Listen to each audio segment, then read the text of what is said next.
After years of relentless struggle, Raul, the hero chosen by the heavens, finally defeated the Demon King and brought peace to the world. The lands were safe again, the skies cleared of darkness, and humanity had been spared from extinction. He had expected gratitude, a life of peace, or at the very least, a sliver of recognition. But Raul was wrong. Instead of praise, he was met with suspicion. Instead of celebration, he was branded a traitor. The very people he had saved turned their backs on him, whispering lies and spinning tales to serve their own ambitions. His former allies remained silent, and the royal court denounced him. The final blow came when he was publicly executed under false charges of treason. As the blade descended and his vision dimmed, Raul's voice echoed across the execution grounds, filled with rage and sorrow. He declared that he would return, that he would kill every last one of those who had betrayed him. In the next instant, he awoke in a realm bathed in light. Before him stood the goddess of love, a divine figure who had always watched over him. Her name was Lysaria, and her love for Raul had remained unwavering through time and eternity. She was ready to grant him anything, even if it meant defying the natural laws of the universe. When Lysaria gently offered him a place at her side in eternal paradise, Raul refused. If she truly loved him, he said, she would return him to Earth. Conflicted but unable to deny his plea, the goddess asked him what he intended to do. Raul's response was calm but chilling. He would purge the world of evil, beginning with those who had betrayed him, and only once that task was complete would he return to her embrace. Reluctantly, Lysaria broke the divine seal she had once placed upon him, limits meant to keep his power in check. With his strength fully restored and enhanced by celestial blessings, Raul descended back to Earth, reborn not as a hero, but as an avenger cloaked in divine wrath. Meanwhile, in the kingdom, Princess Victoria, the very woman who had ordered Raul's execution, was showing her true colors. In her chambers, she was furiously beating a young servant girl simply because she disliked the dress the girl had prepared for her. The servant's cries echoed through the marble halls, but none dared to intervene. At the edge of the room stood Sandra, a knight clad in black armor, watching the scene with silent loyalty. 1 month ago, the soldiers guarding the city gates had died under mysterious circumstances, and Sandra couldn't shake the uneasy feeling that something unnatural was stirring. Despite this, she said nothing. Later that day, she reported her concerns to Princess Victoria. She warned the princess that people across the kingdom were dying of strange diseases, and that the recent deaths of the gate's soldiers suggested something dangerous was afoot. She begged her not to proceed with the royal marriage parade scheduled for that afternoon. But Victoria laughed off the warnings. With disdain in her voice, she referred to her people as filth, declaring that their suffering meant nothing to her. She refused to cancel the parade and threatened Sandra. If even a scratch appeared on her skin that day, she would personally have Sandra and every soldier under her command executed. To this, Sandra simply nodded and blushed. Her love for the princess bordered on madness. She was willing to do anything for Victoria, even kill innocents or sacrifice her own comrades. Victoria soon departed for the parade, riding beside her future husband, a nobleman she didn't love. She was marrying him solely to bear a child who could serve as a puppet king while she ruled the empire from the shadows. Her heart had once belonged to someone else, Raul. Years ago, she had fallen for him, obsessed with his calm strength and piercing eyes. She had desired him desperately, so much so that she attempted to force herself upon him. But Raul had rejected her without hesitation, for he neither liked her nor respected her cruelty. Blinded by wounded pride and rage, Victoria had falsely accused him of treason and sentenced him to death. Now, 1 month after his execution, she stood upon a grand stage, waving at the crowd during the blessing ceremony.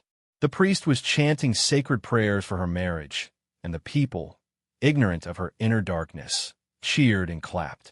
But just as the holy rite reached its peak, a voice thundered across the plaza. It was a voice Victoria knew too well, one that made her blood run cold. "Did you miss me, Your Highness?" The voice laughed. Gasps swept through the crowd as a figure stepped into view, his eyes glowing, his presence overwhelming. It was Raoul, but not the same man he once was.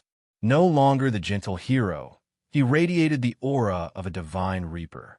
Power rolled off him in waves, and his smile carried the promise of vengeance. Victoria froze in place, her hands trembling mid-wave. Raoul's voice was clear and merciless as he addressed the people and their rulers. He announced his return, not to save the world, but to cleanse it, to punish the wicked, to destroy those who wore crowns of lies and bathed in the blood of innocence. He had come not to be their hero. He had come to be their reckoning. And this time, no one, not kings, nor priests, nor knights, could stop him. After an entire month of silence following his miraculous return, Raoul finally appeared again. This time, standing in front of Victoria, the woman who once held his fate in her hands. Both Victoria and her most trusted knight, Sandra, stared at him in disbelief. They refused to accept that the man before them was truly the legendary hero Raoul. To them, he was just an imposter trying to provoke chaos under a stolen name. Raoul, however, had no interest in their denials. He didn't waste a breath trying to convince them. Without a word, he walked forward and seized Victoria by the hair, dragging her before the stunned crowd.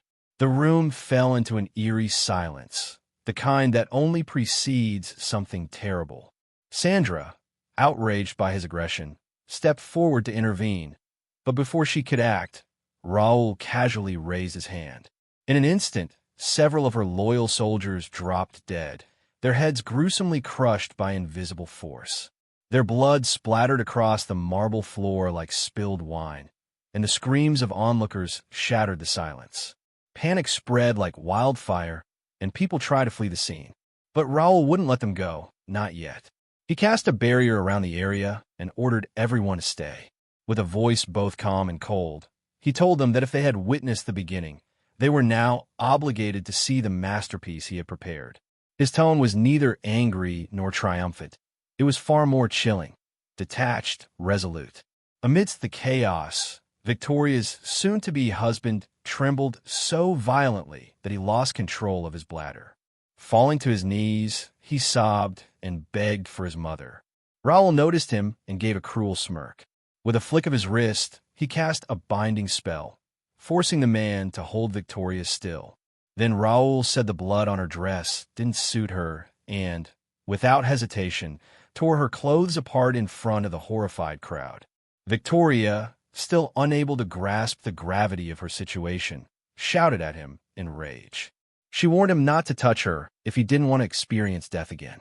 She ordered him to kneel and beg for forgiveness if he wanted even a chance of survival. To Raoul, her defiance wasn't even worth acknowledging. Then, from behind, Sandra's voice rang out. She demanded Raoul face them with honor, to fight fairly like the hero he once was. Her words triggered something deep within him. He slowly turned his gaze toward her and, for the first time that day, spoke directly to someone. He reminded Sandra. No, he forced her to remember how they had betrayed him. Raoul recounted the day he left for the Demon King's castle. Before departing, he had bid farewell to the people of the village he loved most. His heart had been full of hope and pride, knowing that his sacrifice would protect them. But while he was fighting for the world, the princess, Victoria, had ordered her knights to wipe out the village, fearing they would support him too strongly and make her rule unstable. Sandra, stunned by the accusation, attempted to deny her guilt. She insisted it was merely the princess's command, not her own decision. She even tried to lower her voice as she admitted it wasn't her crime, it was Victoria's. But Raoul, ever prepared, had already cast an amplification spell on her voice, ensuring that everyone present heard her confession loud and clear. The entire hall gasped. Murmurs spread through the crowd like disease. People looked to Victoria, the noble princess, with horror and disgust. Victoria's face twisted with rage. She shouted at Sandra for exposing her in front of the masses. Her pride, once unshakable, began to crumble. But before she could lash out again, Sandra surprised everyone by suddenly moving forward and punching Victoria across the face.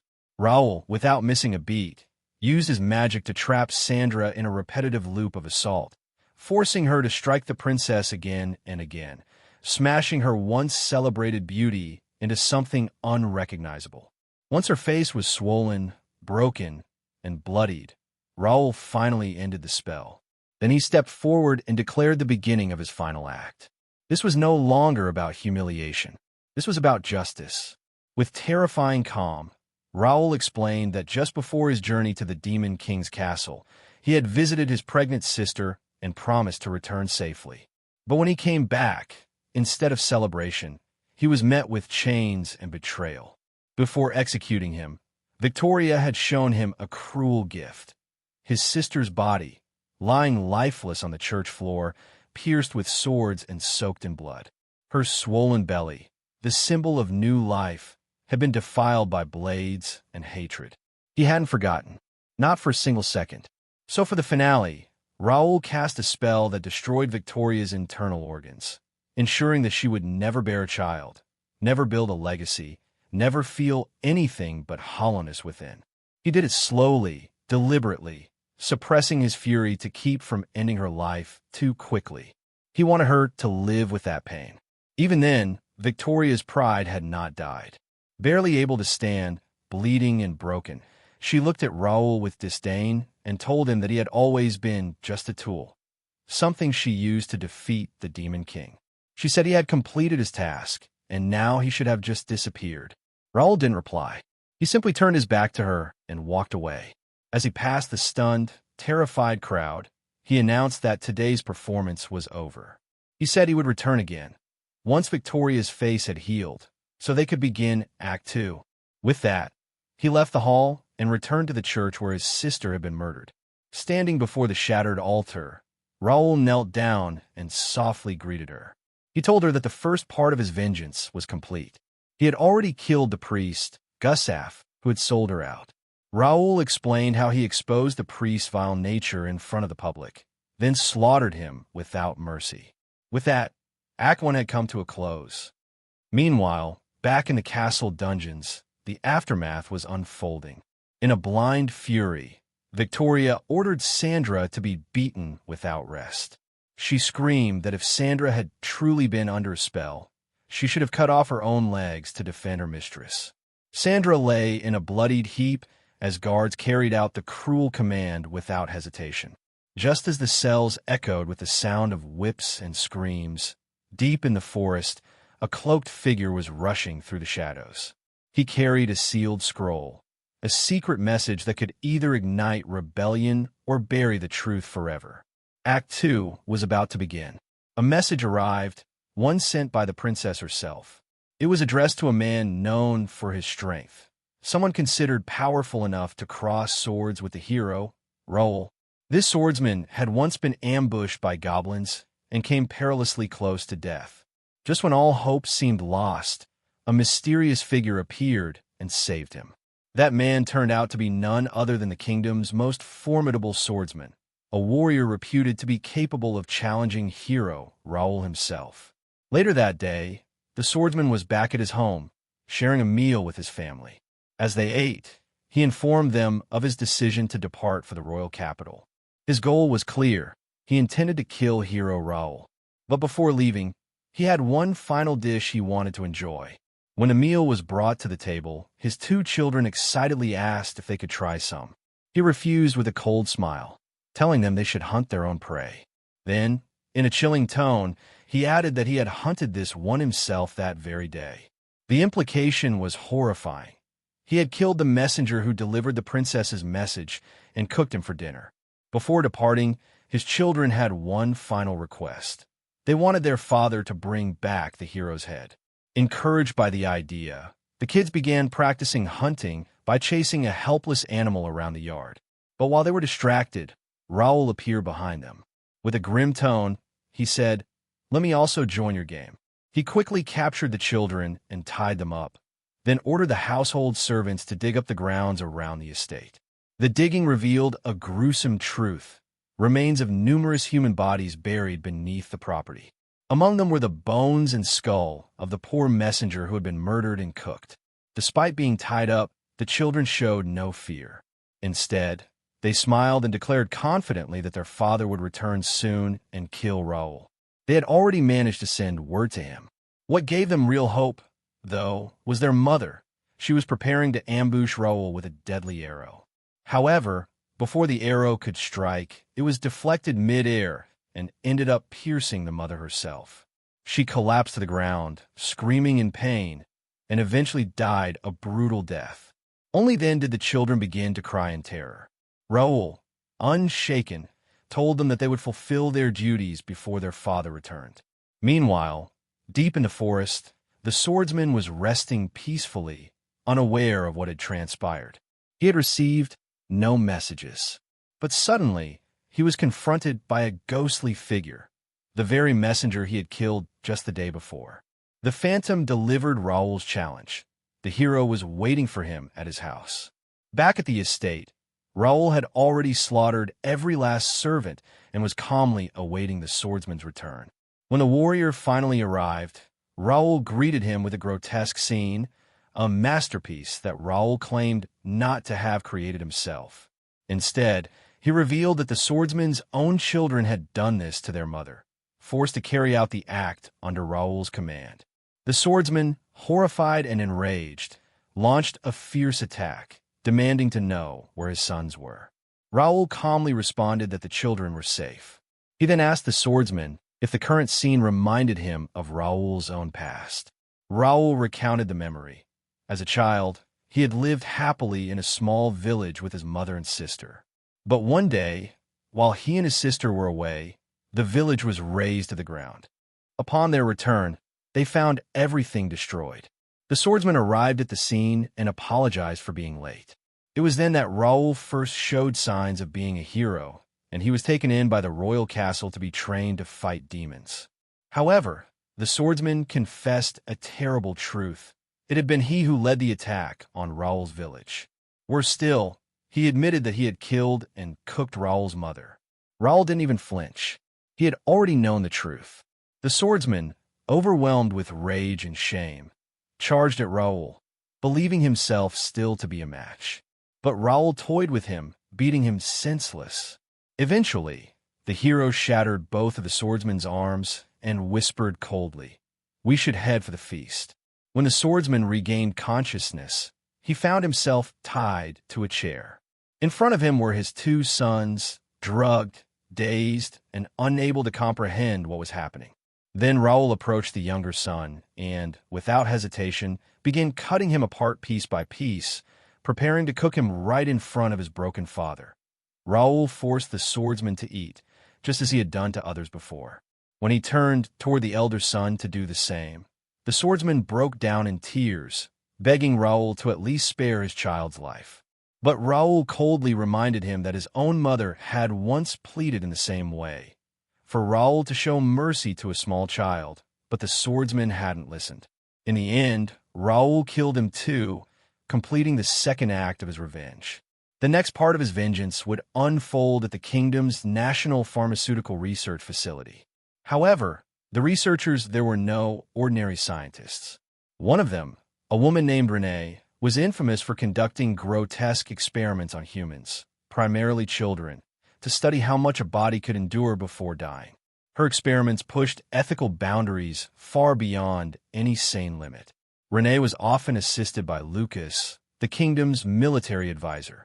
Whenever bodies piled up, she would pay Lucas to dispose of them and erase the evidence.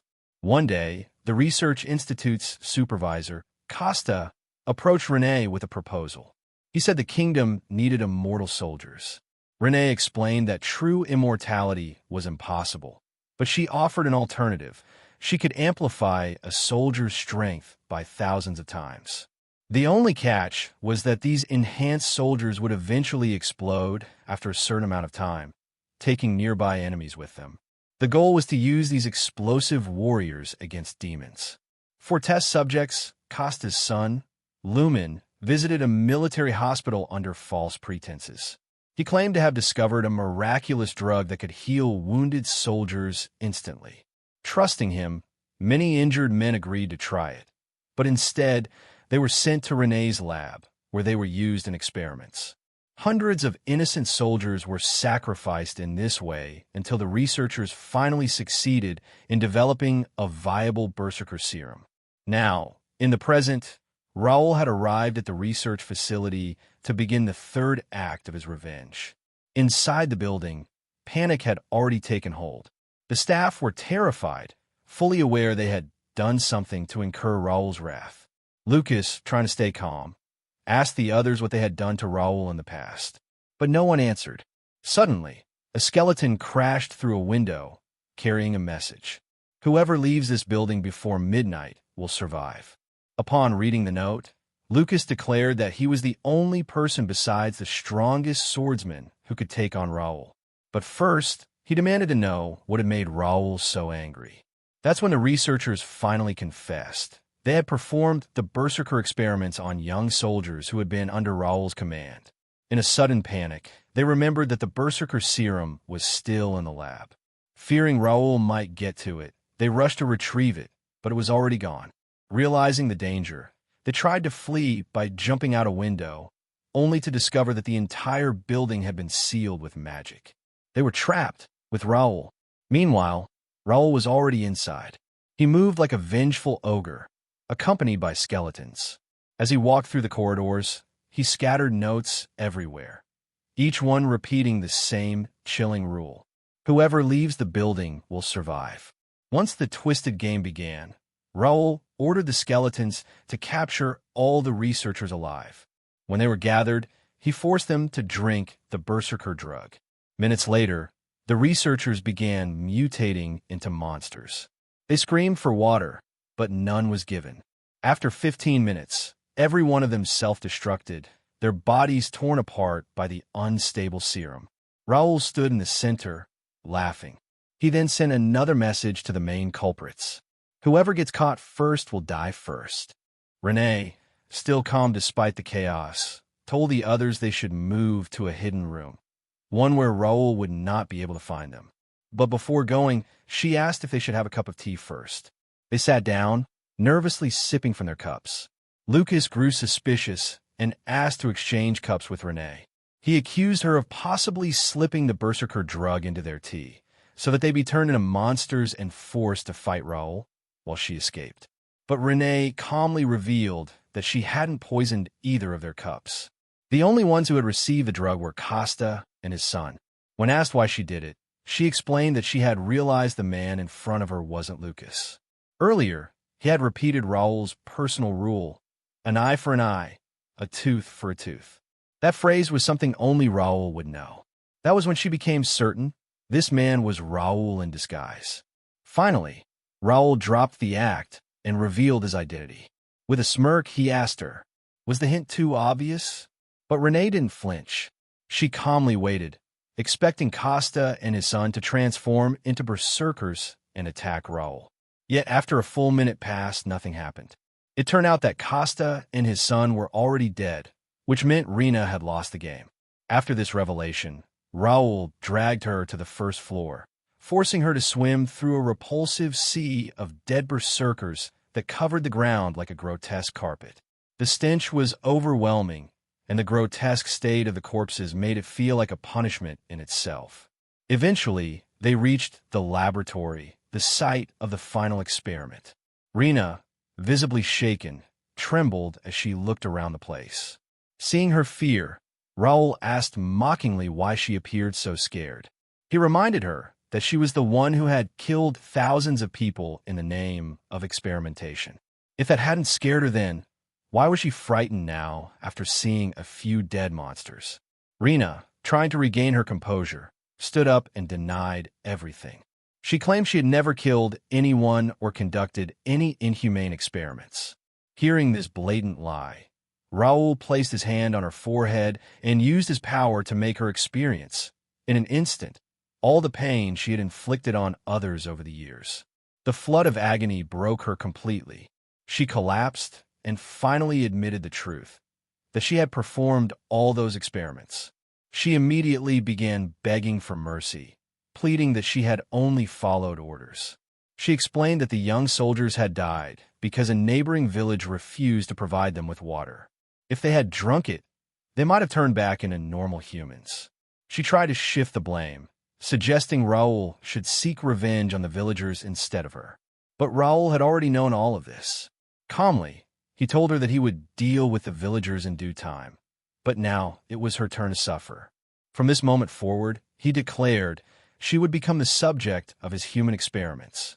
He tied her to a chair and selected a random drug from the shelves.